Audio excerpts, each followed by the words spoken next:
Einn. Já, velkomin að Rauðaborðinu á 50. skvöldi í þungum vetri í upphafi kreppu í koronafaraldri. Og í kvöld hlaðborð hagfræðilegra álitamála og til þess að ræða það hefur komið hingað góðir gestir. Það fyrst nefnda Gylfa Zoëga, prófessor í Háskólanum. Og svo eru líka með mér Ásgeir Brynjar Torfason sem fastagestur hér í þættinum og Ólafur Margeirsson sem mun læða sér inn fljótlega. En Gylfi, mig langar að byrja á því að spyrja þig. Síðast þegar þú komst hingað þá ræddum við mikið gildi þess að búa í smitlausu samfélagi. Tilefnið var það að þú skrifaðir síðastliðið vor grein gildi þess og svona varar við því að vera að opna samfélagi þannig að teygja sig eftir tekjum frá túristunum því að hættan væri sú að það myndi meiri verðmæti tapast sem væri það að svona innanlandshagkerfið myndi bera skaða af því ef að veira færi aftur á flug og það svo sem gekk eftir. En núna svona óvíst hvort í hvaða stöðu við erum. Það margt sem bendir til þess að veira sig að nást niður en svo bara núna í dag kom eiginlega fréttir það að það eins og sé ykkur hópsmit í gangi út í samfélaginu við gætum lent í sömu vandræðum.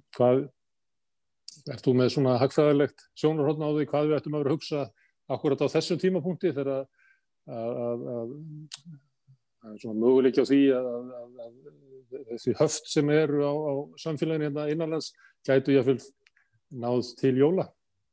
Já, ég held að hugtakið sem við notum í hagfræði fórnarkostnaður. Ef maður gerir eitthvað, þá hefur það fórn för með sér og það að opna í sumar, það var til þess að komu ferðamenn hingað inn og það voru tekjur af þeim.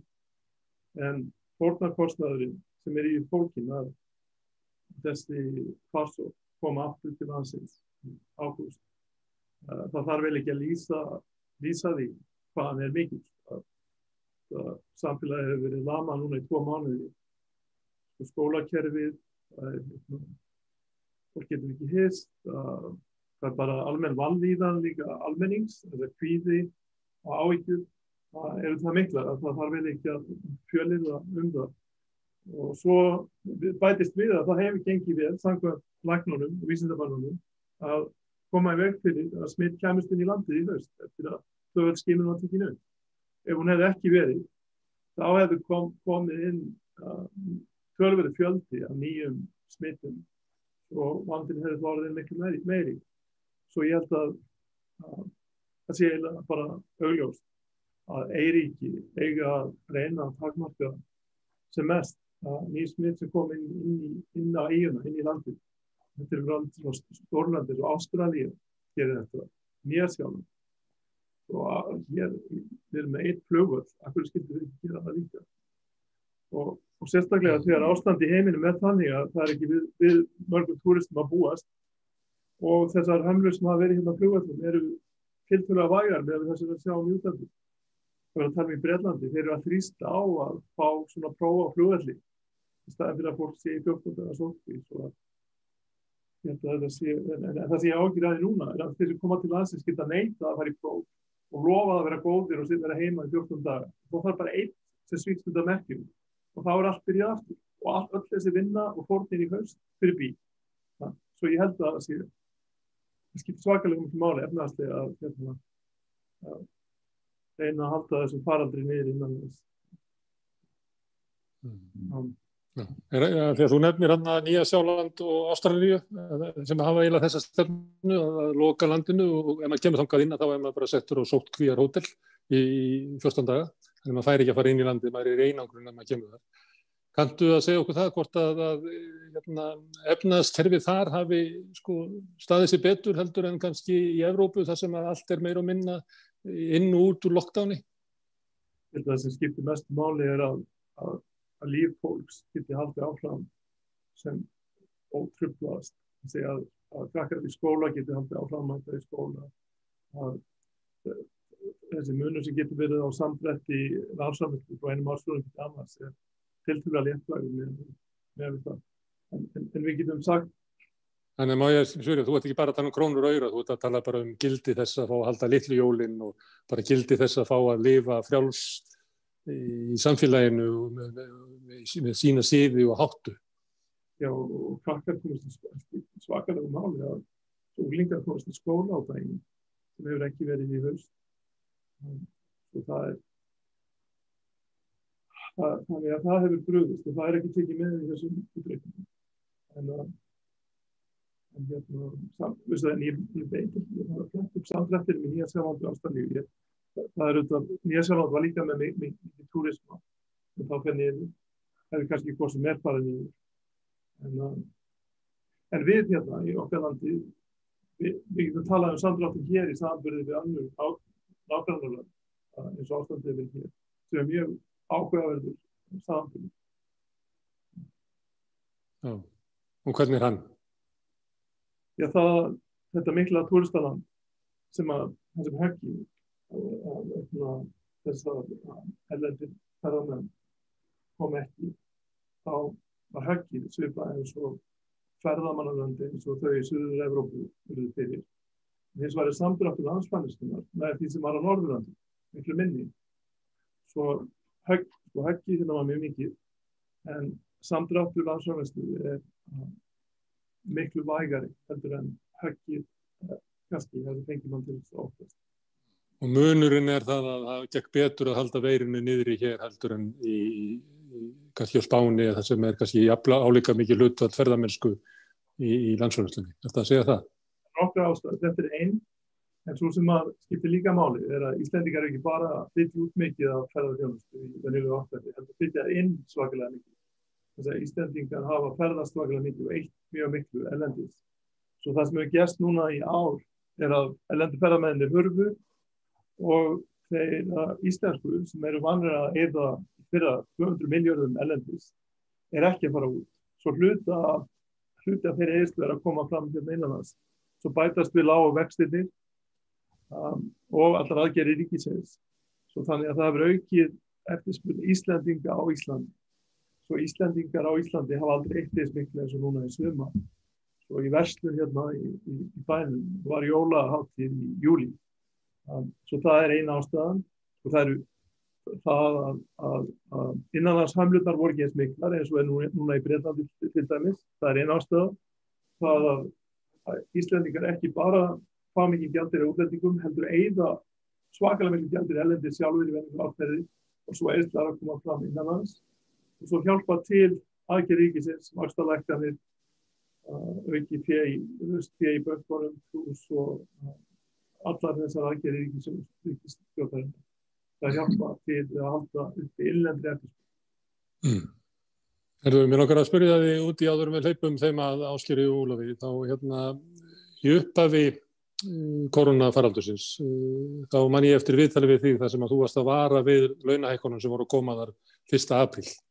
Nú sér maður núna í aðdragandi næstu hækkana samkvæmt hinum svokölluðu lífskjarasamningum sem núna 1. janúar, að þá gert ráð fyrir svona viðlíka hækkun, það eitthvað örfáum krónum lægri og maður heyrir það eiginlega að það komið í gang svona maskína sem að vara við þessum hækkunum. Það greiningardeildir bankana og viðskiptaráð og aðalhagfræðingur Samtaka atvinnulífsins að tala að hér hafi laun hækkað svo mikið og miklu meira en annars staðar og maður heyrir það að vera svona undirbúið í jarðveginu umræðum það hvort það eigi að hleypa samningsbundum hækkunum í gegn. Ert þú þeirrar skoðunar að það væri snjallt hagfræðilega að stoppa þessar hækkanir eða eru aðstæður núna öðruvísi heldur en að þegar þú varst að nefna þetta fyrir 1. apríl? Það sem þarf að gera að leggja í vinnu til að kanna afkomu fyrirtæki eftir atvinnugreinin og hagnað eftir atvinnugreinin. Því að það sem hefur gerst það að sumar atvinnugreinar hafa gefið svona mikið eftir, ferðaþjónusta alveg í frosti, svo smitar það aðeins út frá sér inn í aðrar atvinnugreinar. En svo eru annars staðar að litrófi fyrirtæki sem gengur bara mjög vel vegna þessi eftirspurn Íslendinganna svona mikið. Og það sem þarf að gera að kortleggja afkomu eftir atvinnugreinin og kanna hvort að hagnað hafi jafnvel aukist eða sé mikið í einhverjum greinum þannig að það greinar geti staðið við þessar launahækkanir. en það svolítið mjög mikið breytileiki. Og ég held sko að ferðaþjónustan sem núna í frosti, hún hafi verið illa löskuð fyrir COVID, þess að í janúar, upp að þessa árs. Og það 2 ástæður fyrir því. Annars vegar það sem við köllum, í hagfræði köllum þetta hollensku veikina, að þegar þú ert með svona einhæft samfélag og einflutningsgrein vex sem var haft, þá hækkar gengi gjaldmiðilsins. Það nú færð þá landi verður dýrara og það gerðist hérna svo sannarlega, sérstaklega seinni hluta 2016 og 2017 og svo bættist launahækkanir við. Þannig ég held, þetta eitthvað sem ég á tilfinningunni, að sko, ekki meirihluti en stór minnihluti fyrirtækja hafi verið tæknilega séð að ekki ekstra hæfur þegar að þessi COVID-faraldur kom. Og samkvæmt opinberum gögnum var launakostnaður í ferðaþjónustu mjög hár, var hærri sko, á síðasta ári, en frá því tölur byrjuðu að bera sem ég minnir að verið 2003. Svo við erum að passa okkur sko þarna að lág laun, en þetta var grein, ferðaþjónusta grein sem lág launa grein, hún að keppa við ferðaþjónustu í ríkjum þar sem launakjör miklu lægri. Svo það þarf að passa upp á þetta, að það gefi ekki eftir. Ég ekki viss að það hafi verið gert með hluta af ferðaþjónustunni á þessum tíma. En núna, þá þyrfti að gera þessa greiningu á helstu atvinnugreinin, hvernig afkoman er. Í apríl var þetta allt stopp hérna. Það verður skrítið að hækka laun þegar það er í frosti. En ég myndi vilja vinna vinnuna, sko, og ég fara að svara svona spurning. Já, þannig það kannski svona almennar aðgerðir eru kannski ekki það sem það eru. Þú nefndir hann eins og verslunina, maður sá tölur daginn þar sem var að vera byggt veltu breytingar í verslun og það voru bara svo stjarnfræðir að ég trúði þeim varla, það var eitthvað 200% aukning í sumum greinum og maður bara efaðist þetta væri rétt að þetta var svo stórkostlegt að það væri kannski skrítið að draga tilbaka launahækkanir inn í greinum sem að standa sig svona vel. Sjávarútvegurinn það líka græðir á lækkun krónunnar, það verður hærra afurðaverð þó svo að séu kannski einhver merki það að sé lægra fiskverð annars staðar. Þannig að þú myndir vilja það, þannig að þú tekur ekki undir þessar kröfur. Má ég pröfa að fara með þetta hringinn, Ásgeir Brynjar, að fresta launahækkunum 1. janúar, er það lógísk aðgerð í þeim staði kreppinu sem við erum? Já, það er auðveldara fyrir Gylfa að segja það á peningastefnunefndinni. Eins og veist tala ekki ríkisfjármálin hér á landi, en ég var á fundi út í London í morgun og þar var fjármálaráðherrann bara í gær að kynna í endurskoðun á sínu frumvarpi frystingu á launum allra opinberra starfsmanna nema þeirra sem vinna í heilbrigðiskerfinu. Það er líka búið að kynna þetta í Frakklandi, Macron var að segja þetta fyrir vikurúmri. Og svona í framhaldi af því sem Gylfi var að tala sko fyrir COVID, ef við reynum að rifja það upp, sko, að þá var alveg orðið ástand í atvinnulífinu þannig að það var að keppa við hið opinbera starfsfólk. Ég heyrði það úr eins og verkfræðistofum og þess að þeir gátu ekki boðið sömu laun og verkfræðingum var boðið hjá hinn opinbera. Þannig að þetta er svona einhver mjög nýleg breyting en hún var búin að gerast að hluta til fyrir COVID. En náttúrulega við COVID þegar atvinnulífið fer í algjört frost og atvinnuleysið bólnar upp þar og þá verða embættismenn og kennarar og svona eins og Gylfi verða allt í einu hálaunamenn í samfélaginu með öruggar tekjur og geta haldið upp í neyslunni. Já, ætti kannski að hækka skatta á svoleiðis fólk til þess að dreifa áfallinu á fleiri axlir. Það er ekki verið að ræða það, að þú nefnir þetta. Það er skattatillögur sem eru í gangi, það náttúrulega hluta af þeim er út af lífskjarasamningnum sem ég vísa til áðan. Það er verið að koma inn eilítil skattalækkun núna áramótin einmitt sem er miðuð á lægslaunuðu. En síðan er verið að kynna skattalækkanir í fjármagnstekjuskatti sem er raunverulega tekjur hinna best settu og þar verið að boða lækkun annars vegar sem 300.000 króna hækkun persónu eða skattleysismarka sem þá 300 skalla yfir línuna, en síðan þar líka og í stjórnarsáttmálanum ráðgert að skattleggja ekki nafnávöxtun heldur raunávöxtun, þannig og í því getur náttúrulega falist töluverð mikið skattalækkun þegar verðbólgan 3,6% eða eitthvað svoleiðis. Ég var einleið til að hugsa þetta áfall að þetta séu náttúruhamfarir sem lenda á hluta af þjóðinni. Svo að tala 10.000 manns pluss atvinnuleysi var orðið tæplega 10.000 fyrir COVID. 10.000 manns að bætast við. En náttúruhamfarir, þetta eins og að væri bæjarfélag sem að verði fyrir náttúruhamfarir. Það myndu að byrðunum vera dreift. En það að dreifa byrðunum með því að hækka álögur á þá sem að sleppa við þessar hamfarir. Það líka hægt að gera það með því að gera eins og núna að vera að taka lán, sjóðtekur lán sem síðan verða borguð uppi með almennum skattum til framtíðin. Þeir sem halda vinnu hér, þeir þurfa einhvern tímann að borga hærri skatta. Það greiða niður þessi lán sem verða að taka. En ég held að þetta rök fyrir því að dreifa þessum byrðum á milli fólks. Það átti ekki bara fólk sem að vinnur í þessari grein að verða fyrir svona mikil tjóni. Og ef ég má bæta við, þá náttúrulega líka svona kynslóða ójafnvægi í þessari kreppu.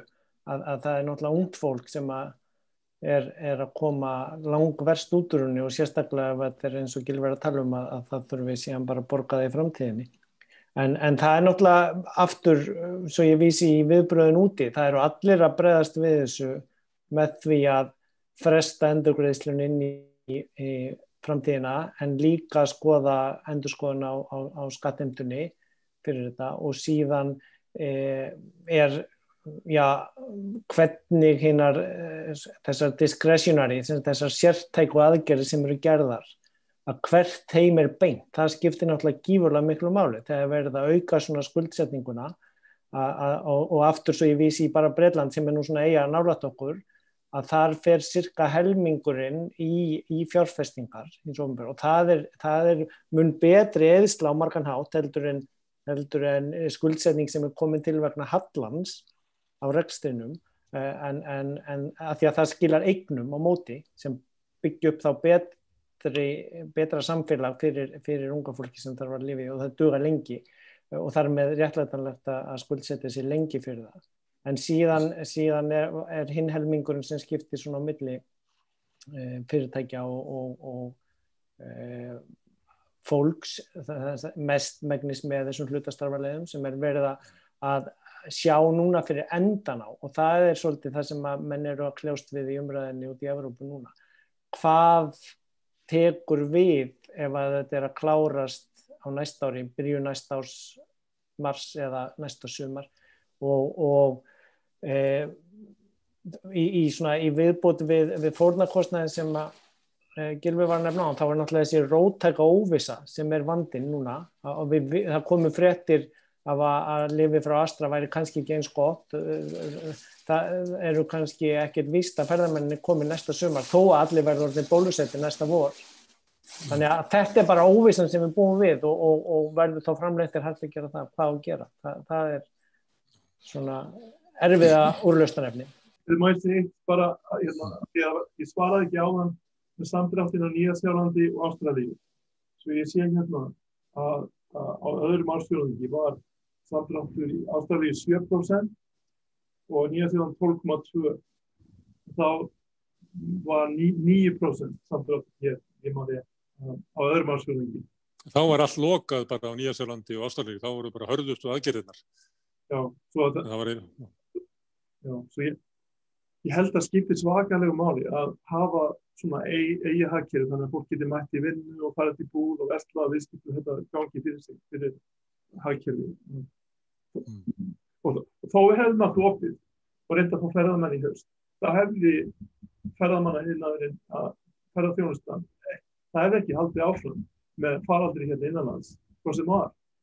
Reyndar ef það hefði tekist að halda þessu fyrir utan landamærin, þá væri við sem búum hérna að fara aðeins út á land núna, fyrir minnir okkur hérna á höfuðborgarsvæðinu, og það væri einhver smá drift í sumum hótelum. Það ekki alltaf umrætt veður. Það verður allavega menn verður að horfa fram á góða skíðavertíð í Hlíðarfjalli og Ísafirði og Siglufirði. Herðu, en ég ætla að fá að spyrja Ólaf aðeins launina, því mér finnst það að vera svolítið í umræðu núna, en ég heyri að það sem að þið báðir að tala að tala að það þurfi svona sértækar aðgerðir. Það verður að horfa á hver vandinn og hitta þá hópa sem eru í vanda. Þið eru eiginlega að tala gegn svona almennum aðgerðum sem að manni finnst vera svolítið ráðandi í umræðinni, að það sé að mæta þeim með einhverju slíkum. En ég ætla að fá að koma því áður en mér langar að spyrja Ólaf samt, af því að ég veit að Macron í næsta bæ við Sviss að hugsa að frista laun opinberra starfsmanna og annað slíkt, þannig að það umræða þarna úti að gera það. Mér langar bara að vita hvaða vitir í því að halda aftur að launum þeirra sem að halda vinnunni. Eykur það líkurnar þegar að kreppan svona sérstök, að það liggur bara niður hluti af efnahagskerfinu liggur niðri og í láðinni. Örvar það atvinnusköpun að frista laun opinberra starfsmanna? Það verður í mjög stuttum máli spurning hvort það sért í hagkerfi sem kallað wage-led growth eða profit-led growth. Launadrifið hagkerfi eða hagnaðardrifið hagkerfi. Kannski, það er rosalega margt í þessu. Byrjum aðeins á einu. Varðandi punktinn hjá Gylfa með að séu náttúruhamfarir. Ég ætla að vera örlítið ósammála og alltaf því að það eru 3 hagfræðingar þá hljóta að vera allavega 4 eða 5 skoðanir upp á borðinu. Náttúruhamfarir geta kannski sérstaklega haft áhrif á framleiðslu hliðina, sem supply side í hagkerfinu. Ég myndum okkur bara sem dæmi ef höfnin í Vestmannaeyjum hefði lokast þegar gosið var þar, þá hefði framleiðslu geta hagkerfisins í Vestmannaeyjum dregið saman. En það þá í rauninni búið að koma í veg fyrir það að þær náttúruhamfarir hafi áhrif á framleiðslugetuna. Þetta hljómar svolítið eins og ástand í dag að Keflavíkurflugvöllur lokaðist vegna veiru og það bara kom engin túristi. En er það framleiðslu hagkerfi? Það einmitt frekar eftirspurnarhliðin. Og eftirspurnarhliðin held ég held að það sé halda eftirspurnarhliðin akkurat núna, það er búið að vera mikið sviptingar á henni. Eftirspurnin í hagkerfinu var, eins og Gylfi talaði áðan, óbúðslega drifin af túrismanum og það er alveg hárrétt. Og síðan skiptist í rauninni eftirspurnin í það að vera drifin meira af Íslendingum. Og það er punkturinn með það af hverju það er svona mikilvægt að í rauninni passa upp á það að daglegt líf innan Íslands geti haldið áfram eðlilegan hátt. Akkurat núna sem dæmi þá er aukning í COVID case COVID-sýkingu í Mið-Vesturríkjunum og það er byrjað á áhrif á til dæmis veitingastæði og fleira sem bara hið daglega líf í Mið-Vesturríkjunum og það er byrjað að hafa áhrif á eftirspurnina í svo miklu mæli að atvinnuleysi er byrjað að aukast aftur á þessu svæðum. Og það er þetta sem við erum að passa upp á. Það verður að passa upp á það að eftirspurnin í hagkerfinu sé til staðar þannig að framleiðslu getan sé nýtt í hagkerfinu. Og framleiðslu getan ennþá til staðar með Keflavíkurflugvelli. Það var engin lostit sem féll á Keflavíkurflugvöll. Hann ennþá til staðar. En framleiðslu getan sem Keflavíkurflugvöllur hún ekki nýtt vegna þess að það er verið að passa upp á það að eftirspurnin sem í formi þess að það sé verið að hleypa túristum inn í landið, það er verið að kötta á það. Þannig að þá er spurningin aftur og þá kemur þessi endalausa umræðu það hvort að hagkerfið séu launadrifin eða hagnaðardrifin.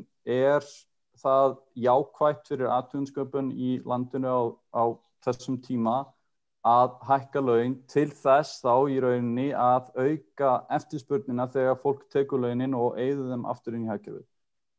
Ef það þarf að loka hagkerfinu aftur til þess að verja smiti, þá er alveg örugglega hægt að segja að það sé liggur gagnslaust, þannig að séð, hvort það séu hærri laun eða lægri laun eða óbreytt laun, það liggur við skiptir ekki máli. En það sem verður einhvern veginn að passa upp á það sem allra mest að það séu, og ég held ég sé bara sammála bæði Gylfa og Ásgeiri með það, að sé betra að vera með sértækjar aðgerðir upp á það að reyna að þrýsta eftirspurninni inn í hagkerfið á þeim stöðum þar sem það er hægt að koma henni fyrir, og sem dæmi það, og ég ætla að halda áfram að tala þessa hugmynd mína atvinnuframboðstryggingu eða job guarantee, þá það eitt og sér að sjá til þess að fólk hafi hærri tekjur þegar það búið að missa í rauninni tekjutenginguna á atvinnuleyfisbótum. Það cirka 9.000 manns sem eru búin að tapa þessari tengingu nú þegar.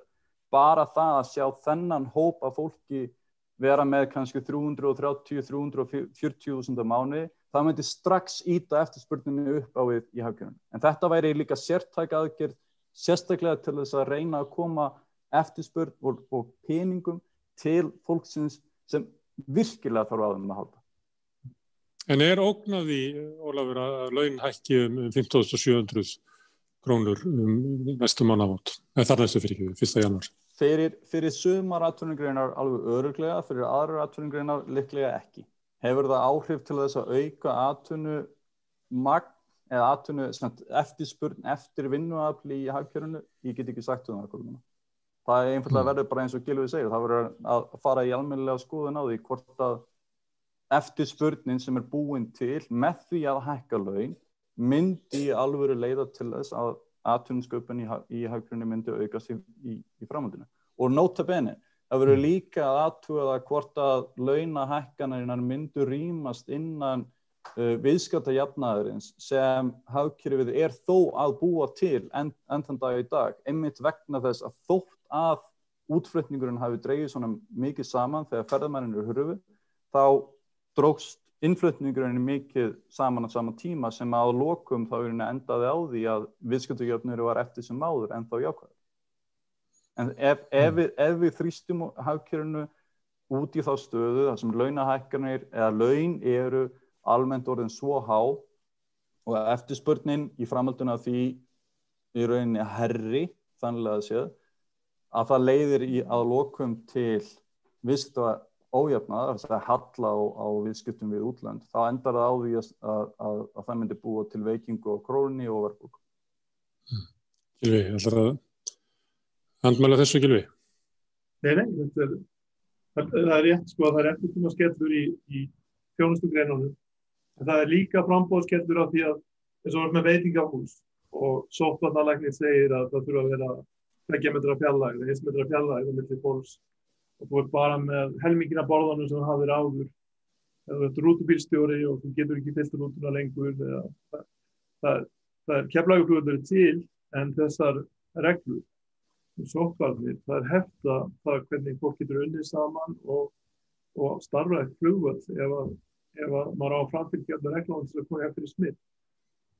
Svo það sem gerist í þjónustugeiranum að framboðs- og eftirspurnarsskellur. Það eitt sem áhugavert, það spáð samdrætti landsframleiðslu hérna sem spáð upp á rúmlega 8% í ár. Það ekki rétt muna að ferðaþjónustan hafi verið 8% af landsframleiðslu fyrir, munið þið það? Jú, menn kíka kolli hér, cirka bort. Ok, þannig að hérna bara stefning sem til þess að storka einhverjum. Segjum að Reykjanes sé ferðaþjónustu staður. Það bara stoppar. En allt annað heldur áfram eins og ekkert hefði skorist. Þangað til við getum opnað sjoppuna aftur og þessi 8% fara aftur í gang. Það sem hefur gerst þá að það hefur tekist að verja, og það sem hefur jákvætt, ég held að það hefur tekist að verja restina af hagkerfinu. Með bæði því að Íslendingarnir eru ekki að eyða í útlandum eins og gerðu og þessum herstjórnaraðgerðum og það að sóttvarnir hafi ekki þurft að verða eins og í Bretlandi eða þessum landum þar sem allt lokað. Og að launin voru ekki lækkuð, nú ætla ég að segja á móti því sem ég sagði áðan og móti því sem Gylfi sagði síðast, að það einmitt að kaupmátturinn hélst uppi, vextinni lækkuð og skiluðu sér til fólks og að laun opinberra starfsmanna voru það góð að þeir höfðu efni á að fara á hótelin út á landi og að kaupa sér heitan pott við sumarbústaðinn sinn. Það hélt öllu gangandi, heldur en ef að það hefði verið allt alveg á nippinu eða menn hefði farið að skera niður laun illilega í kreppunni. Það hefði getað gert hagkerfið inn í neikvæðan spíral niður á við, sem reynslan af til dæmis Grikklandi 2010. Þannig að þetta hefur marga kosti og ég alls ekki, það má ekki miskilja orð mín áðan í því að það eigi, ég var bara að segja hvað var að gerast í útlöndum, en það gífurlega mikilvægt að því að neyslunni er haldið uppi og það þess vegna sem líka allar Evrópuþjóðirnar að forðast að fara inn í austerity, hungurstefnuna og fara inn í niðurskurðin, að því að einmitt niðurskurður hjá hinu opinbera og segja upp starfsfólki þar skila sér bara í að hagkerfi fer í neikvæðan spíral niður á við og fólk fer þá ekki á hótelin eða láta endurbyggja heitapottin sin. Þannig að það má ég spyrja einu, kemur til greina að senda 15.700 út en breyta síðan skattprósentunni þannig að það var hægt að ná því aftur af Gylfa og þeim sem eru með hærri launin hann. Þannig að þeir sem eru með lægstu tekjurnar, sem eru á lægstu laununum, fengju launahækkanir 1. janúar, en svo væri því svona einhvern veginn þurrkað út. Það var hluti af þessum lífskjarasamningum og það góða við þá og það sýndi sem sjá markað og í hagspám Seðlabankans, kostnaðurinn af þeim samningum var minni en við byggust við. Þannig að það var einmitt út af skattkerfisbreytingum sem kom með, að sem betur fyrir var hún komin til framkvæmda núna, að hún nýtist best neðst í rófinu. Þannig og svo geta menn talað um það í pólitíkinni, hversu mikið að hækka annars staðar, en það er nákvæmlega þetta sem pólitíkin á að vera snúast hvernig kostnaðinum er dreift af áfallinu, en ekki þannig að það verði bara þeir sem eru í ferðaþjónustu, þeir sem eru nýorðnir Íslendingar og hafa haldið þessari bólu uppi, fæddust í öðru landi en búa hér núna og eru Íslendingar þó þeir hafi fæst í öðru landi eða komandi kynslóðir í því að unga fólki í dag sem og þetta er ekkert mál að gera með ef það er almennileg pólitík sem fjallar það hvernig að deila kostnaðinum þessu, hvort sem mann kalla náttúruhamfarir eða faraldur. Ólafur, viltu bæta ykkur við launina því að mér langar að skipta aðeins Já, ég ætla bara rétt alveg í lokin á þessu þema í rauninni. Sko, vinnuaflið ennþá til staðar og það vinnuaflið sem atvinnulaust í dag, það hefur ákveðna framleiðslugetu og það verður einfaldlega að það ætti að nýta þessa framleiðslugetu til þess að framleiða eitthvað sem dæmi það Ísland þarf að mæta loftslagsstandardum Kyoto og svo framvegis, París og samkomulagið, það þarf að búa til menntun, það er fullt af tækifærum fyrir þetta fólk að bókstaflega búa til aukna menntun og í framhaldinu af því framleiðslugetu sem þegar hagkerfið er komið og eftirspurnin orðin eðlileg innan gæsalappa eftir að það er búið að rúlla út bóluefni allan heim og hagkerfið er orðið eðlilegt aftur. Þá er þarna meiri tækifæri og framleiðslugetu til þess að búa til meiri, einfaldlega bara velsæld á landinu til langstíma. En það verður líka að sjá til þess að þessi eftirspurn eftir þessu vinnuafli sé til staðar og það er meðal annars gert einfaldlega með opinberum aðgerðum á borð við menntun, það má opinberar fjárfestingar og svo framvegis. Og ekki bara í vegum og brúm og svo framvegis, heldur líka til dæmis byggja húsnæði bara sem dæmi. Það hefur verið að tala skort á fjárfestingartækifærum fyrir lífeyrissjóðina. Það er kjörið tækifæri núna fyrir lífeyrissjóðina eins og var fyrir 2 og 3 árum síðan að byrja að byggja upp eigin leiguhúsnæði til þess að leigja út á markaði á markaðsverði eftir að þeir eru búin að byggja þau. Þetta er bara hluti af því sem ætti að byrja að setja strax í gang.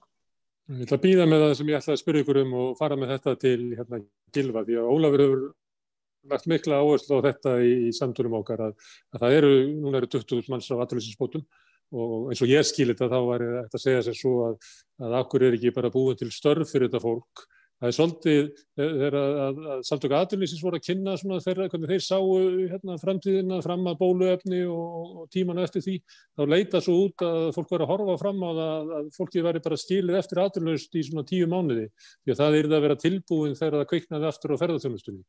En má ekki allt eins nota þetta fólk, og þeir sem við erum hvað sem að borga laun með atvinnuleysisbótum, má ekki búa til störf. Það verður nefnt skógrækt, aukin matvælaframleiðsla,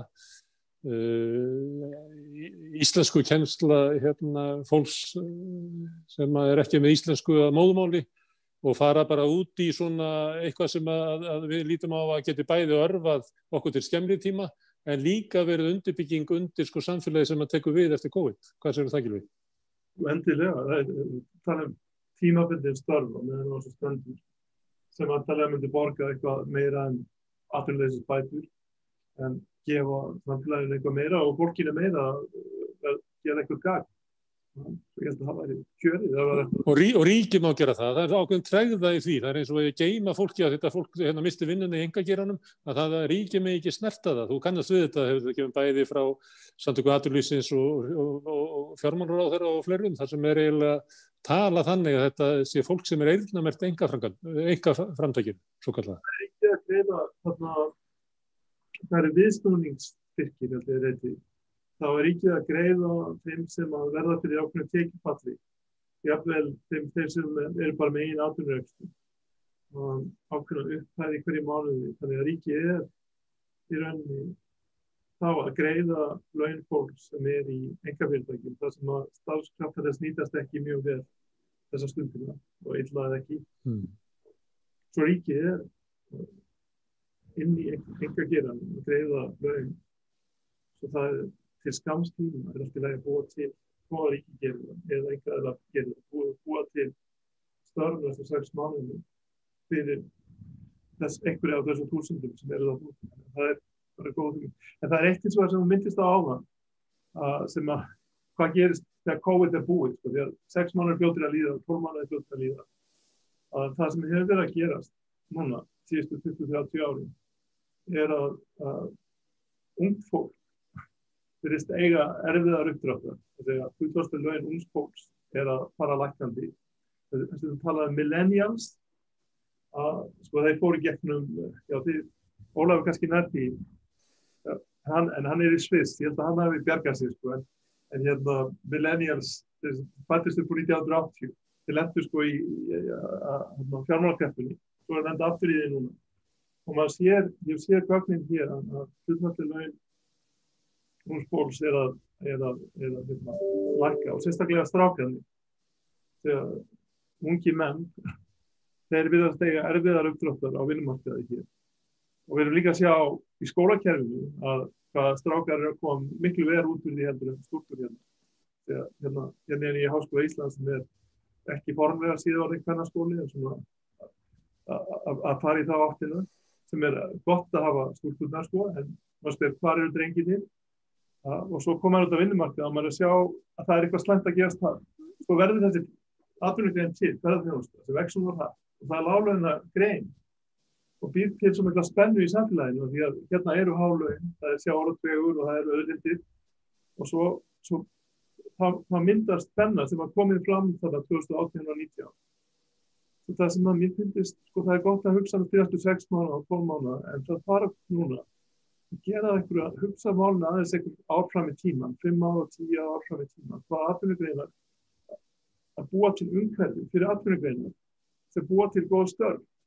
Þú þarft að hugsa menntakerfi, hvernig að skipuleggja það, hvernig að fjármagna ný sprotafyrirtæki, hvernig að búa til umhverfi þannig að önnur fyrirtæki verið til en bara í ferðaþjónustunni fín, það var mikið búningur að friðarlega gott að fá allan gerðirinn inn og tekinn að dreifast yfir allt landið og allt gott það að segja, en að hafa eitthvað stefnu núna.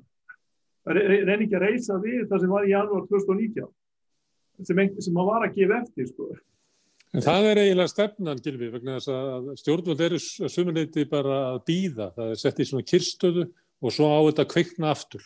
En það ekki mikið, verið að gera sem á að byggja upp samfélagi sem á að taka við. Það heldur ekki svona að koma fólkinu í störf, heldur eiginlega stemmingin svona að það er bara að bíða.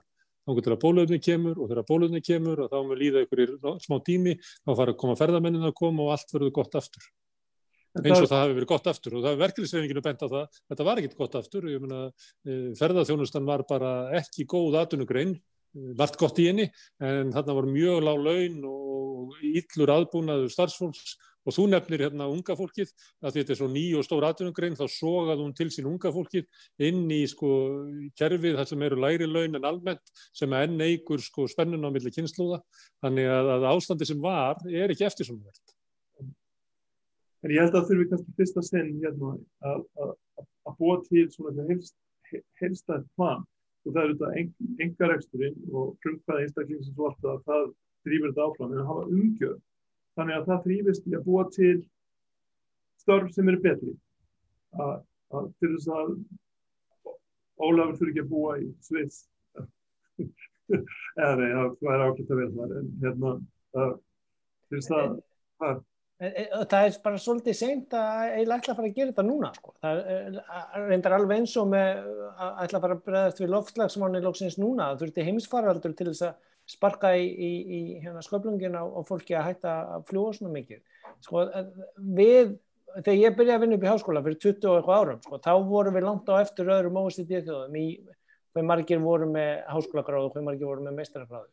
Á þessum 20 árum síðan þá erum við búin að vinna það upp, en við bara byggðum upp alþjóðlega banka sem hurfu og svo kom ferðamannabóla sem hefur þá væntanlega haldið uppi atvinnu fyrir þessa stráka sem Gylfi var að tala sem fara ekki í háskóla.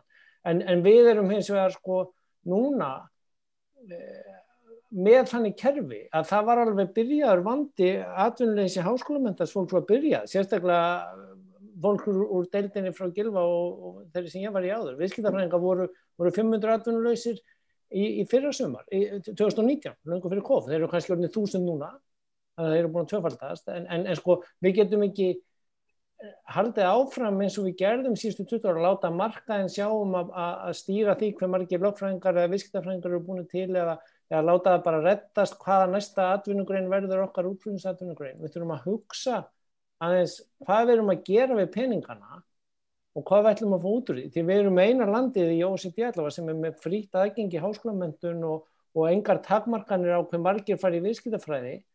Það er ekki mannréttindi að fá að læra viðskiptafræði eða fá háskólagráð. Það þarf að vera einhverja kröfur inn í kerfið eða að vera að nota svona mikið pening inn í það að framleiða vinnuafl eins og þetta er kallað. Hvað ætlum við að gera við það? Láta háskólamennta sjá að þrífa hótelunum eftir að það opnar aftur. Það er eitt í þessu sérstaklega. Akkurat núna það er tillaga þingsályktun fyrir þinginu sem sagt mótun á iðnaðarstefnu iðnaðarstefnu fyrir Ísland bara fyrir næstu ári eða áratugi. Þetta kemur frá Pírötum ef ég man rétt.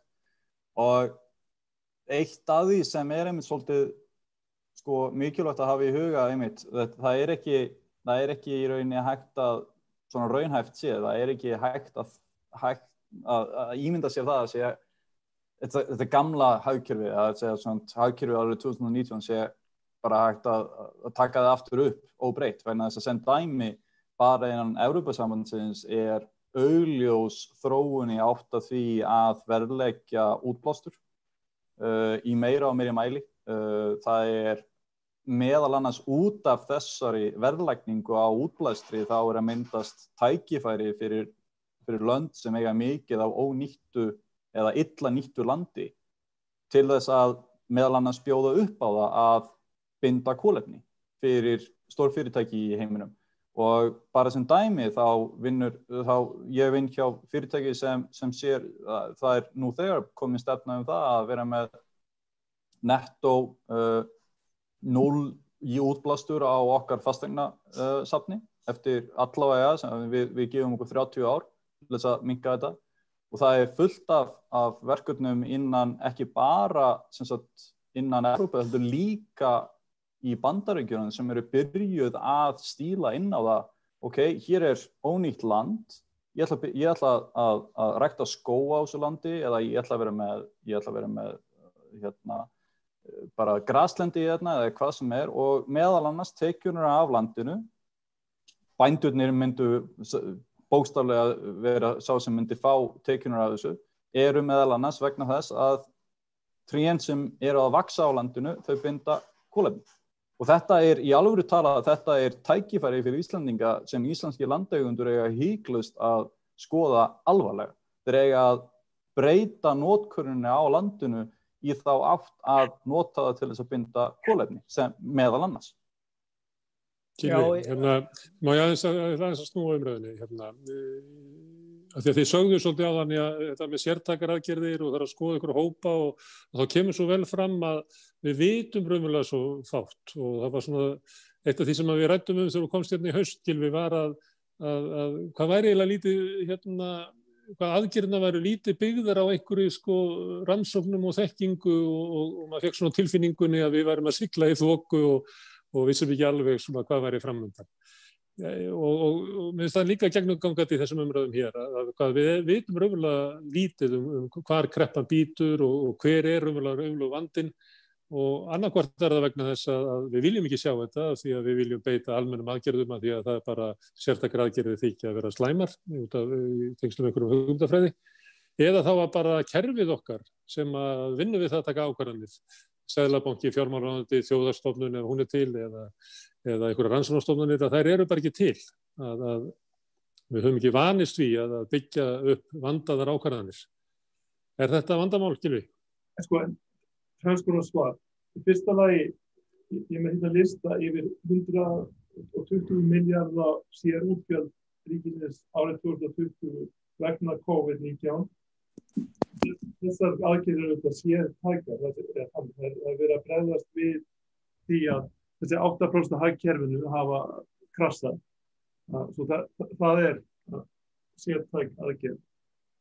Það sem við vorum að tala með launa. En ég meina ekki samt þannig að þú nefndir til þess að Reykjanesið og ég þekki þessar aðgerðir sem það vitna til að það svona aðgerðir sem eru opnaðar fyrir svona lokunarstyrkir og þá sem að hafa orðið fyrir 70% tekjufalli eða meira þannig að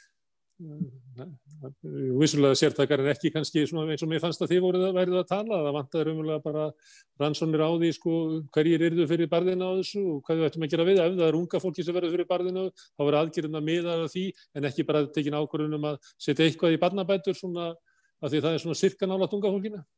Já, einmitt. Ég hefði viljað í sumar að þetta væri allt kortlagt mjög vel að kortleggja atvinnuleysi Vinnumálastofnun gerir það fyrir atvinnuleysi en að sjá undirbúa í sumar veturinn en ekki vera fyrir núna en það var eins og að skipu nefnd þarna á vegum fjármálaráðuneytisins til þess að fjalla efnahagslega niður farsóttarinu svo síðan við tölum saman síðast það var það gert það er Már Guðmundsson, Ásdís Kristjánsdóttir Tómas Brynjólfsson þau hafa verið að fullu í þessari efnahagslegu hlið til dæmis með landamæraprófin kostnaðarábata þeim það hefur gerst síðan við tölum við síðast en þetta svakalega mikilvægt að þú hafir læknisfræðina í öðrum megin og svo efnahagslega hinum megin því það fylgir svo að og oft það er ekki bara því að við erum lítil og smá þetta er í stóru löndunum virðist vanta stórlega upp á að þessi samhljómur þarna á milli. Sem að sér hvað er að gerast í Bretlandi núna, ekki eru þeir neitt betri en við, þeir eru allt niður sig, 60 milljónir. Svo já, en þannig að það sem hún sagði er rétt mælt og það er gott að reyna að byggja ákvarðanir á eins vandaðan hátt eins og hægt og huga að öllum hliðum máls. Það hefur stundum skort á það hér. Já, þannig að Ásgeir, við halda áfram með þetta til þín að því að Guðrún Johnson er að gera með okkur og hún hefur lagt áherslu á það til dæmis bara hvernig stjórnvöld eru að kynna aðgerðirnar að það eru útlisti hver er vandinn, hvaða kostir voru í boði, af hverju við tókum þessa ákvörðun og hvaða áhrif við telja hún hafi, þannig við gætum kannski mælt henni aftur og árangursmæltan og annars líkt. Hún hefur mikið gagnrýnt að bara hvernig aðgerðirnar eru kynntar séu eiginlega óboðlegt. Það kemur bara eitthvað fólk og kynnir þetta eins og því að við dottið þetta í hug í bakherberginu. Þannig að það almenningi í lýðræðissamfélaginu ekki boðin upp á þáttaka í því hvernig við eigum að mæta þessari náttúruvá sem við erum að glíma við.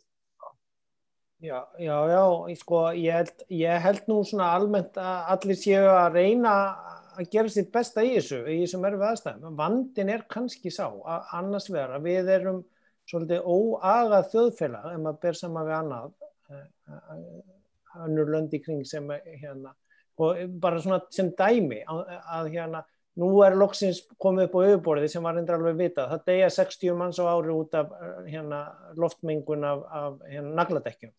En það má alls ekki tala að banna nagladekk sem ekkert notuð í borgum í Skandinavíu sem ég hef búið í sem miklu meiri hálka á götunum. En hér verður að vera frelsi til að keyra á nagladekkjum ef maður vill því maður vill vera 3 mínútum fljótari og svo bara að tala að sópa meira til að reyna að ná ríkinu. Og þetta kostar náttúrulega helling að malbika svona oft og sópa oft en það má ekki tala að banna eða að breyta reglum eða að takmarka eitthvað og við þurfum held ég aðeins að koma okkur upp úr því það sem hefur verið að það að breytast og það að breytast mjög hratt. Sérstaklega núna í framhaldi af COVID úti en líka út af loftslagsmálunum. Ég meina, bara til að taka dæmi í framhaldi sem Ólafur var til maður, ég meina stálframleiðsla í Svíþjóð núna að fá tollaafslátt samkvæmt nýju reglunum sem koma út af COVID aðgerðunum. Það að segja, græn stál orðið í það sem á að fá að seljast frjálst innan evrópska markaðins. Þannig að það hægt að setja tolla á mengandi framleitt stál sem kemur úr ódýru-verksmiðjunum í Rússlandi eða Kína. Þetta væri alveg sagt að sjá fyrir sér í varðandi álframleiðslu og þetta eitthvað sem maður þá að vera á tánum fyrir en ekki vera að rífast á móti því að borga kvóta fyrir kolefnislosun eða rífast á móti því að séu settar umhverfisreglur losun og mengun úr verksmiðjunum hér. Heldur einmitt við ætlum að vera með þetta hreina og geta selta inn á örbumarkaði, hvort sem það fiskur, ál eða eitthvað annað. Og það þarf bara að snúa hugsuninni á öllum sviðum í því hvernig getum við gert eins og við sáum vera gert í heilbrigðiskerfinu í staðinn fyrir að vera alltaf að rífast eitthvað gamalt að það þarf bara hvernig hugsaum við þetta upp núna betur. Við erum með minni pening en áður en við þurfum að gera meira. Þurfum að gera það snjallar og breyta kerfinu af því að heimurinn verður ekki aftur eins og hann var fyrir COVID. Það nokkuð svona sem að almenningu kannski klóra sér í kollinum yfir. Ég má spyrja þig, Ólafur. Af hverju hækkar fasteignaverði í miðri kreppu? Vegna þess að magn af útlánum sem notað til þess að kaupa fasteignir eykst. Þannig að það verið að dæla peningum inn í fasteignamarkaðinn til þess að halda upp í fasteignaverði. Er það snjöll efnahagsaðgerð? Gylfi vill svara þessu. Þegar vextir eru lækkaðir, eins og þegar það farið niður 2% skammtímavextirnir síðan í febrúar, þá var það gert til þess að örva eftirspurn. Við erum búin að tala eftirspurn í þessum hluta hagkerfisins sem ekki þessi 8%. Og hvað græðum við á aukinni eftirspurn eftir húsnæði sem löngu búið að byggja? Það eru nokkrir farvegir peningastefnunnar. Þegar peningar eru gerðir ódýrari og það búið til austfé fyrir bankana. Það síðan bankana ákveða hvert lánað. Og þeir hafa lánað fólki sem til dæmis endurfjármagnar húsnæðislánin sín til þess að minnka mánaðarlegan kostnað við húsnæðislánin. Það hækkar ráðstöfunartekjur þessa fólks. Það hefur þá meira umleikis og væntanlega eftirspurn þess þá eftir vörum og þjónustíðinni að það aukast. Þannig að það sparar ekki. Það sparar ekki. Þetta er góðu áhrif en síðan hækkar fasteignaverð og þú varst að tala unga fólki sem bara slæmtíðindi fyrir það. Það verður ennþá verra fyrir það að komast út á fasteignamarkaðinn. Það eru fréttir það núna að unga fólki að hlaupa aftur heim til pappa og mömmu af því að það bara ekki pláss fyrir það á húsnæðismarkaði. En þessi farvegur í gegnum fasteignaverð, hann virkar þannig að fólk sem að á fasteign sem að hækka þó í verði, það kallast auðsáhrif. Þú áttast í einu meira, þess að þitt eigið fé, eignir umfram skuldir hefur hækkað, þá hafi það einhver örvandi áhrif á eftirspurn þessa fólks. Þú getur átekið smá lán, þá notað fasteignar sem þú getur leiftir aðeins meiri eðslu af því að þú finnst þú eiga meira. Og svo líka eru áhrif á byggingarbransa. Þú vilt halda honum gangandi.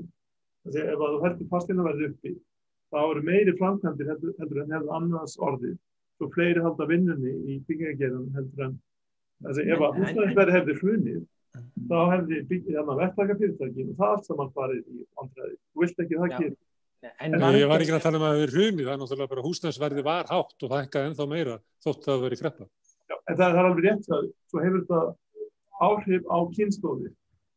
En þessi áhrif, það er svakalega erfitt að peningastefnu sem miðar að því að breyta tekjum og eignadreifingu eftir kynslóða. En þarna er pólitíkin sem hefur lýðræðislegt umboð, hún verður að koma þá inn. Ef það á að hjálpa unga fólkinu, þá verður það fólk sem hefur umboð þjóðina sem taka slíkar ákvarðanir, verður að gera það. En þú getur lækkað gert fjármagn ódýrara, það hefur alls kyns áhrif. Hlutabréfamarkaðurinn fyrir við, þeir sem eiga hlutabréf lífeyrissjóðir en svo líka þeir sem eiga mikið af peningum. Það hefur tekið skiptingar áhrif. Dow Jones sló met núna daginn, hefur aldrei verið hærra í miðri kreppu og menn klórar sér í kollinu með því hvers konar efnahagsaðgerðir það eru sem að skrúa svona upp eignaverð sem eru kannski ekki alveg þannig í Bandaríkjunum að sé fyrst og fremst eignir hinna ríku að hlutabréfaeign mjög dreif þar. En fólk klórar sér við ef mér langar að pröfa að spyrja Ólaf aftur af því að peningamála nefndin greip fram í fyrir honum þegar að spyrja fasteignaverðið og pröfa með aðra. Ólafur, er þetta svona kreppa það sem er betra að vera með krónu til þess að mætinni?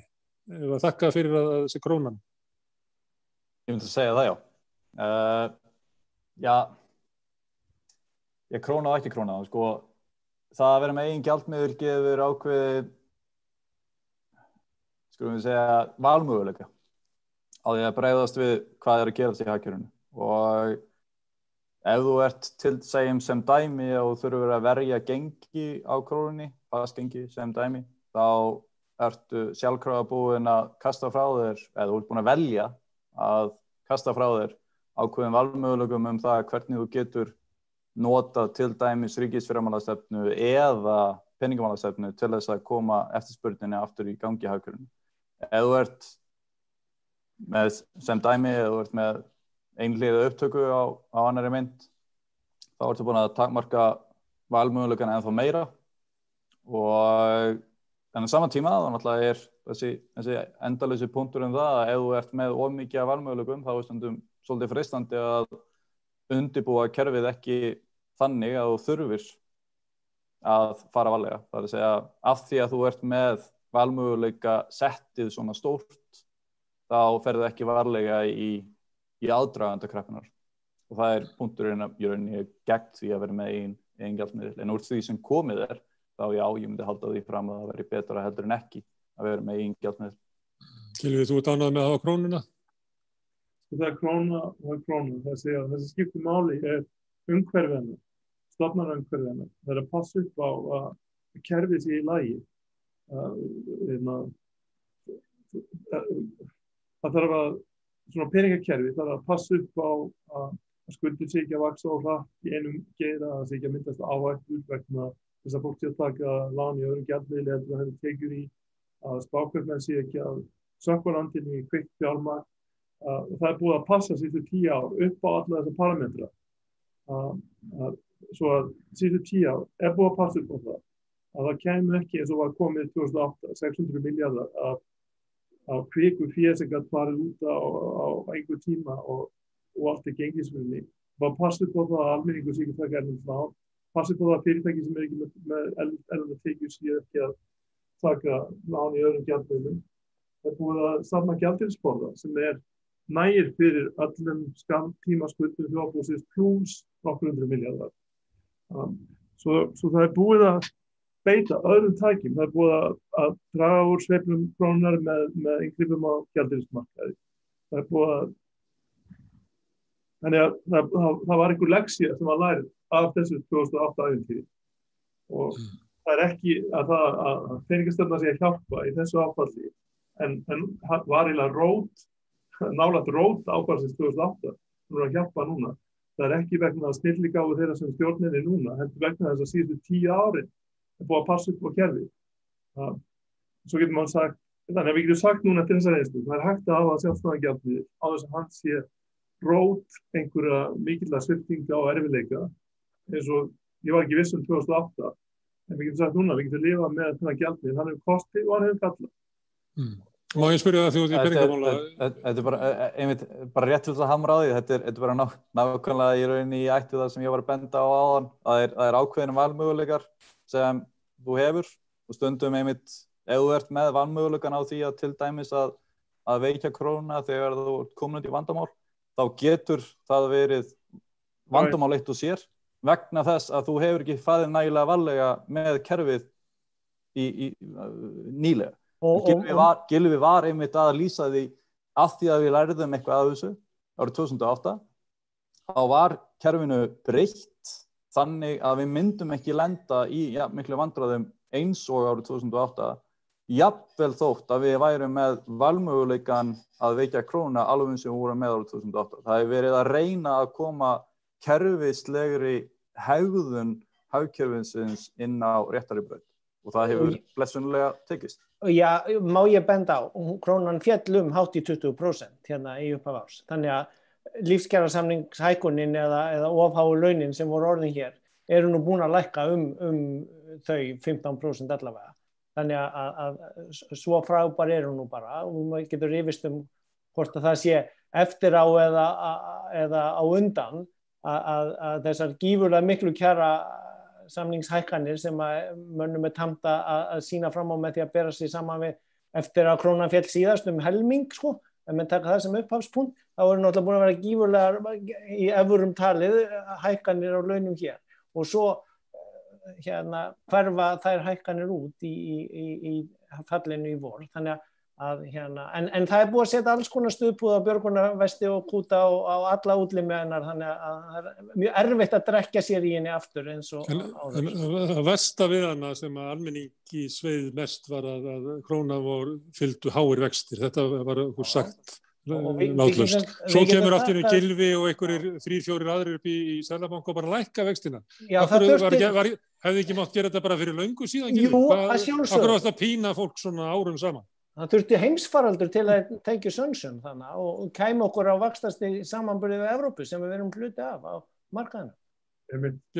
Gylfi, ekki af hverju lækkar vextina, akkur er þetta ekki löngu búin að því?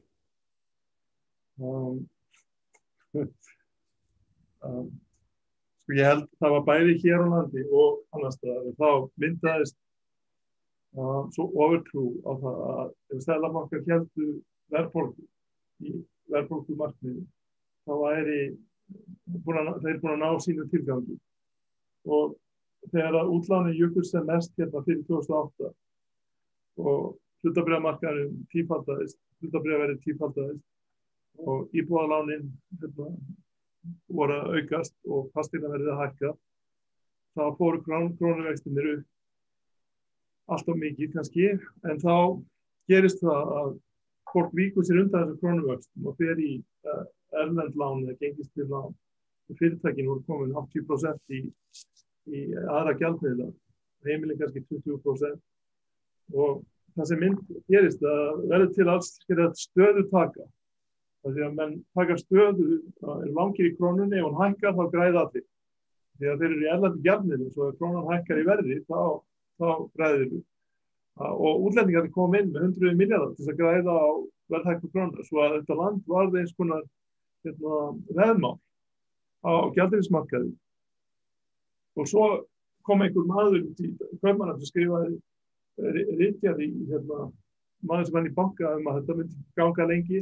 Maður fór að verða hræddir og þá fóru útlendingarnir út og krónan hrynur og þá verður þorri fyrirtæki hérna gjaldþrota. Og til þess að halda útlendingum inni þurfti síðan að fara með vexti fyrir öllu valdi, þess að sumarið 2008 við 15% af því að ef þessi spákaupmenn færu út, þá myndi krónan hrynja og þorri fyrirtæki að vera tæknilega gjaldþrota. Svo það var verið að hafa svona háa vexti til þess að halda krónunni uppi af því að þetta gigantíska veðmál í gangi. Svo það sem mistökin þau að leyfa þessu veðmáli að eiga sér stað. Að það á ekki að vera þannig að svona land, hagkerfi eins lands, eigi að vera veðmál, eitt allsherjar veðmál, heimila fyrirtækja sem í afskipti rekstri á gjaldeyrismarkaði. Svo það hefur verið komið í veg fyrir að það gerðist núna síðustu árin og þess vegna hafa vextir þurft að fara eins mikið. Þeir fólk svona mikið upp að þeir biti ekki neitt. Þeir fólk var ekki að taka þessi krónulán fyrir 2008. Þeir biti ekki neitt. En núna... Það hefðum geta gert þetta fyrr ef ekki hefði verið fyrir spákaupmennskuna sem komst inn í landið. Ef okkur tekist að lifa í spákaupmennsku lausu landi eins og smitlausu landi, þá getum við lifa hér bara við lága vexti eins og annað fólk.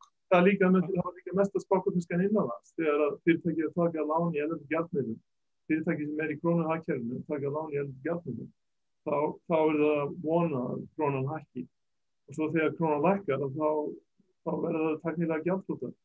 Svona spákaupmennska hún sko þjóðhagslega hættuleg þegar fyrirtæki í krónuhagkerfi á að hugsa að framleiða vörur og þjónustu en ekki að hafa sinn hagnað af svona áhættu sókn á gjaldeyrismarkaði.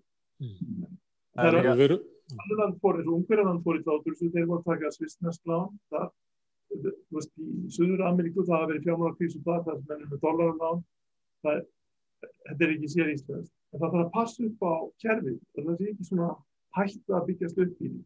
Það var lærdómurinn held ég af þarna 2008. Það er líka ágætt að minnast á kerfisbreytinguna sem að eiga sér stað og hefur átt sér stað nýlega varðandi það að minna af útlánum til heimila eru verðtryggð. Einmitt vegna þess að Gylfi var að minnast á að peningastefnan hún verður að virka, þess að vaxtastefnan hún verður að virka til þess að geta haft einhver áhrif innan hagkerfisins og því meira eða því hærra hlutfall af útlánum heimila sem er verðtryggt, því minni er áhrif í rauninni peningastefnunar á viðkomandi hagkerfi. Þannig að því meira í rauninni sem lánin eru óverðtryggð hjá heimilum, því í rauninni betra fyrir peningastefnuna og því líklegra það að vextir muni ekki hækka jafn mikið eins og þeir hefðu annars gert eða þurftu að hafa gert í framtíðinni. Ásgeir Brynjar, má ég byrja á þér að spyrja hérna í 2008 þá var talað að það er svona ströngkurðu í hagfræði, það hefði komið í ljós að kannski meginstraumshagfræði þá hafi orðið fyrir skilsbroti í hruninu 2008 við heim og við kallaði okkur endurnýjun. Kórónafaraldurinn og kórónakreppan, mun hún valda svona öðrum ströngkurðum í hagfræðinni? Eru einhverjar svona gamlar hugmyndir sem að koma í ljós að eins og þetta að það hefði verið klókt að halda upp í vöxtum að menn bara átti að segja því að svo ekki? Nei, ég held að það sé meira að faraldurinn að valda því að kannski breytingarnar sem að lá fyrir eftir 2008 krísuna að þyrfti að fara í að þær eru núna að svona meira komast hraðar til framkvæmda og menn farnir að hugsa hlutinu upp á nýtt, svolítið eins og með loftslagsvandamálin, menn vissu það alveg 2014 og í Kyoto 2000, en núna bara okkur þrýst upp við vegg að við verðum að gera Gylfi kom sér undan því að svara hvort hefði ekki mátt lækka á fyrr, sko, það hefði alveg við þurfum ekki að fara til 2008. Við vorum búin að vera með miklu meiri vaxtamun við útlönd, hlutfallslega, hér þegar við vorum með 4% stýrivexti og vextir út í útlöndum voru 0,0004 upp í 0,4, þannig að það var svona 100-faldur til 10-faldur munur. Það var ekki meiri verðbólga líka? Jú, en ég meina hlutfallslegi munurinn, fyrir 2008 voru við með 12% stýrivexti og þeir voru 5% út í löndum. Það er 2,5-faldur munur með 10-faldur munur. En við hins vegar sko getum ekki horft framhjá því að það hefur náttúrulega ójafnar á sig hvernig peningastefnan miðlast og virkar. Það er verið að verja kapitali meira og það kemur þá niður á, þetta er eitt til dæmi sem hefur komið fram núna í í 2 ára gamalli bókreyndar, hún ekki COVID-tengd eftir Skidelski Money and Government, þar sem hann að sýna fram á að meginstraumshagfræðin verður að breyta sér og líta aftur til bæði sögunar og þeirra áhrifa sem kenningarinnar hafa á samfélagið, af því að við erum líklegast núna að lenda í því að sko ójöfnuður eykst ennþá meira í framhaldi af kreppunni og við erum sko eigendur fjármagnsins hafa ennþá minni hvata til að fjárfesta það. Þó að Gylfi sé að vona að lækkuðu vextinni skili sér sko, að þá kendi Keynes þar að sko peningastefnan virkar ágætlega til að hemja og halda aftur af, getur haldið í tauminn og þetta belja en ekki hestur, svo ég tæki það nú skýrt fram, að þú kemur beljunni ekki út í móan með því að íta á tauminn, pushing on a string heitir það hjá Keynes. Og hún fer ekkert ef hún vill ekki fara. Þetta ekki hestur sem að gefa lausan tauminn og hann æðir af stað. Þannig að þú getur reynt að hvetja og það safnast upp bara sem aukinn sparnaður hjá hennu ríkari en ójöfnuður eykst, þannig að vexturinn fer ekki af stað og við þekkjum þetta frá bæði Japan og Evrokrísinu 2010 og þetta mjög frjó og öflug umræða allavega út í heimi hvernig eigi að hugsa upp nýja hluti og gera hlutina samkvæmt nýjum módelum og gera hlutina á annan hátt. Tek dæmi aftur frá Bretlandi síðan í morgun, þar eru menn þó þeir séu búin að auka skuldina 30% af landsframleiðslu, þeir voru 70 og eru komin upp í 100, það helmingi meiri skuldaukning en við fórum bara upp 15%, en þeir eru samt að borga ennþá minna fyrir þessar auknu skuldir. Af hverju? Af því að þeir berja niður langa vaxtarófið með því að fara í magnbundna íhlutun sem Seðlabankinn ekki byrjar á og með því að lífeyrissjóðirnir þar kaupa upp löngu skuldabréf, að því ríkissjóður fer út í að gefa löngu skuldabréf, að því að menn eru sammála það og skynja það allir á markaði, þetta heimsfaraldur, þetta verður mörg ára að borga tilbaka og við dreifum þessi inn í framtíðina og við erum ekki að keyra samkvæmt einhverju nýfrjálshyggju sem er eldgömul og úreld, þar sem að allir á markanum ætla að hámarka og enginn trúir að vextinni hér lækki til framtíðar. Það vandinn sem við erum í samanburði útlönd. Kannski fínt að minnast á þetta, kannski að gullaldar tímabil kapitalismans, það var svona í kringum 50 og 60, 70 og 70 áratugurinn í Bandaríkjunum sérstaklega. Vextir hæstu skattar þá voru kannski 80-90% á jaðarskattar og það var mikið opinbera fjárfestingu og opinbera fjárfestingin þá var kannski ekki dúalega skynsamleg og var drifin áfram af kalda stríðinu, en í dag möguleiki á því að vera með opinbera fjárfestingu í til dæmis tækniþróun, græn orkuframleiðsla, betri innviðir, varðandi bara internetið sem dæmi, það ekki all lönd í heiminum sem eru með 98 eða 99% breiðbandstengingu bara sem dæmi, þannig að það bara þarna, það ágætt bara að minnast á það er stórt hlutverk fyrir opinbera fjárfestingu í hagkerfinu, sérstaklega núna þegar það skortur á því að sé eftirspurn í hagkerfinu drifin áfram að einhverjum. Gylfi, það ungu mennirnir fyrir þannig fílafinsturn meginstraumshagfræðinnar og hrópa á þig, segja að meginstraumshagfræðin beri ábyrgð á auknum ójöfnuði og kannski að viðhalda löngu dauðum kenningum líffrjálshyggjunnar. Þú ætlar ekki að hafa þetta allt upp á mig. Hefði ekki verið skemmtilegra að læra hagfræði svona í kringum hrunið og núna heldur en á þessum árum þar sem þú ert að læra hagfræði, þar sem að þetta þótti alltaf vera náttúrulögmál sem eru núna fallin? Já. Ég var samt svo heppinn í námi að ég kynntist öðrum straumum heldur en þeim sem þú ert að lýsa. Þannig að þú tekur undir þetta að svona meginstraumshagfræðin þurfi á endurnýjun að halda og blessunarlega. Já, ég veit ekki hvað meginstraumshagfræði, það sem gerðist þarna fór aðeins úrskeiðis tíma var svona ofurtrú á virkni markaða og skynsemi fólks og fjárfesta og að markaðir gætu dreift áhættu og hið opinbera að Seðlabankar þyrfti ekki hafa svo miklar áhyggjur af því hvað væri að gerast í fjármálaheiminum. Og þá, eftir að þessi ósköp gerðust í heiminum 2007-2008, því að menn hafa vaknað til lífsins að fara að lesa það sem hafa skrifað áður en þessar kenningar koma alltaf fram og það ég held að það sé nú maður einnig nú að kenna líka að það eru maníur á fjármálamörkuðum og hjarðhegðun og þetta er ekki alltaf það þarf að passa upp á kerfinu. Það hljómar ólega hallærislega og gamaldags að þurfa ykkur að passa upp á að einkareksturinn og markaðshagkerfið það býr til hagvöxt og lífsgæði. Það þarf að vera rammi. Það eru sem kallast markaðsbrestir. Það eru upplýsingavandamál, það er oft skortur og samkeppni.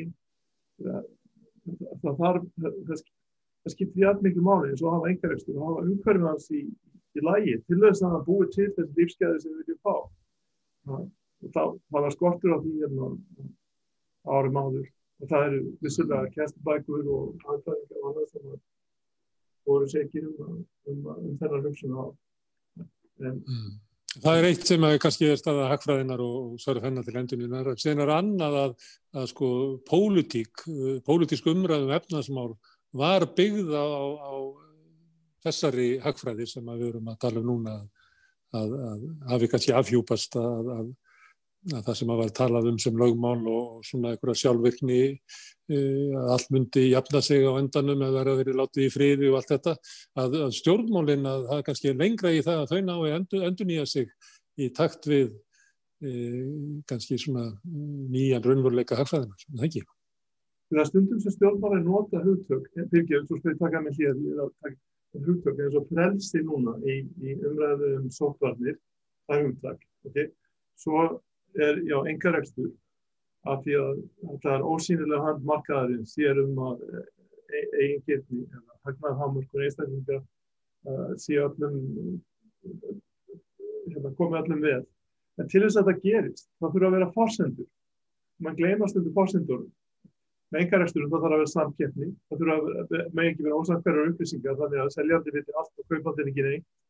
Það þarf að vera og þegar maður tekur áhættu verður maður að taka áhættu og eiginkostnað ekki eitthvað annars. Þannig að ef þetta gengur ekki upp eins og gerist oft í fjármálaheiminum að fjármálastofnun tekur áhættu ef það gengur vel þá hagnast eiginni ef það gengur illa þá er það skattgreiðendur sem borga brúsann. Þá ertu komið með brest sem er einhvern til góðs. Ef það er að selja fjármálagerninga eða afurðir til fólk sem veit ekki neitt hvað er að kaupa, það er ekki gott heldur. Það þarf að passa upp á þetta umhverfi. Og þetta er ekki ný uppgötvun, þetta var alltaf vitað, en menn bara ákveða að gleyma þessum tíma. Og eins með frelsi núna, frelsi á tímum farsóttar, ef þú farið aftur til John Stuart Mill, hvernig hann bókin On Liberty, hvernig hann skilgreinir frelsi. Frelsi, eina takmarkunni sem má setja á það eða það má hefta frelsi fólk til þess að meiða hvort annað. Svo samfélagi, ef samfélag þar sem einstaklingar eru með hegðun sem að meiðir aðra samborgara og samfélagi, þá er réttlætanlegt að skerða frelsi. Það á einmitt við á svona tímum eins og núna. Þessar sóttvarnir eru til þess að við einstaklingar völdum ekki samfélaginu skaða. Þessi hugtök, það er þetta misnota þau. En maður þarf að hugsa hvernig á að skilja þessi hugtök. Og kannski þetta gera þá kröfur að þeir sem að tala frelsi í opinberri umræðu hafi lesið John Stuart Mill. Það er kannski rámaskrafa. En þú getur bara spurt bara batna þessu á að gefa frelsi þegar að leikvelli. Krakkar að leika sig. Á maður að hafa frelsi til að henda stein í næsta mann. Nei, það er ekki. Það er eitthvað mikið að uppeldi og krakki myndi segja þetta. Þú þekktir ekki Sigríði Andersen þegar hún var í leikskóla, kannski ef hún svaraði öðruvísi. Ég hitt það, eina ástæðan fyrir hún lætur svona, hún segist vera svo lág í loftinu að þessi engin hætta að hún smittist sjálf og hún er svo stuttvaxin. Við erum búin að sitja þetta lengi og ætlum okkur kannski of að fara yfir svona stórt svið í hagfræðinni og efnahagsmálunum, en ég þakka ykkur kærlega fyrir að koma hingað, Gylfi, Ásgeir Brynjar og Ólafur. Ég þakka hlustendur fyrir að staldra hérna við og hlusta, hvet á til þess að fylgjast með samstöðunni. Í kvöld er til dæmis kaffistofan, þáttur verkalýðsmál, þar sem verður áhugaverður þáttur kulnun Á morgun svo öryggi, á kaffistofan núna klukkan 10 í kvöld. Á morgun öryrkjaráðið klukkan 3, hinn Reykjavík klukkan 5 og svo verður rauðaborðið með föstudagsútgáfuna af þættinum þar sem talað hátt og snjallt pólitík og samfélagi. En ég þakka ykkur fyrir í kvöld. Okay.